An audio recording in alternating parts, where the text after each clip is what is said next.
of heavy attack is not just in Bab Amr. Now the regime is actually widening the circle and going to places like Rastan and the village of Al Qusayr by bombarding areas that are full with civilians, by also bombarding bridges to prevent people from going to other villages to seek help or to seek shelter. And the situation is getting worse by the fact that we do not have any aid delivered to these areas so far. What would your message be? What would you like to see being done? We have to have some serious action from the international community. We have to make it quite clear that there are people responsible for what's happening. Assad is killing those people, and the international community is not preventing the killing.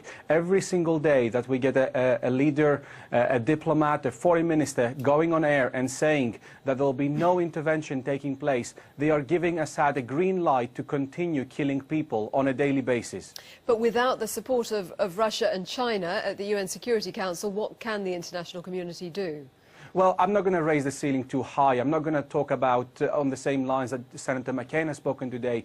The international community have to prove that they can do some of the basic stuff, such as delivering aid to those areas needed, providing humanitarian corridors through the borders with Turkey, the borders with Jordan, the borders with Lebanon.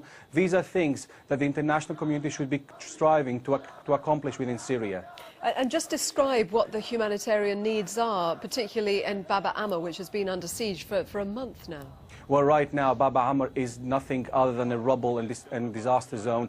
Most of the, well, in fact, there are no civilian hospitals anymore. They have been already bombarded. The doctors have fled to other areas. We have had reports of those civilians that are injured and are treated in military hospitals actually being tortured by doctors that are loyal to the regime. There is need for everything from food to aid to medical equipment throughout Syria, not just in Bab Amr. There are areas affected around the suburbs of Damascus, on the north of Aleppo, in Idlib, in particular in Jabal al-Zawiya. Throughout Syria, there is a heavy need for support to these civilians who have been so far forgotten by everyone in the world.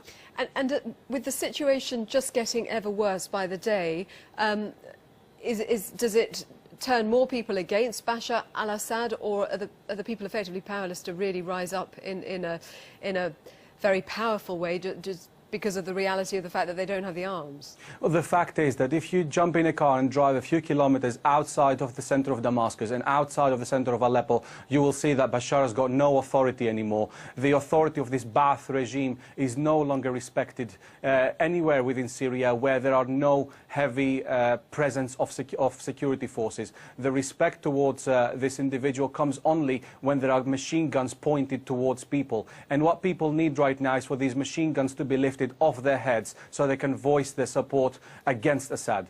Abdul Omar, thank you very much for joining us.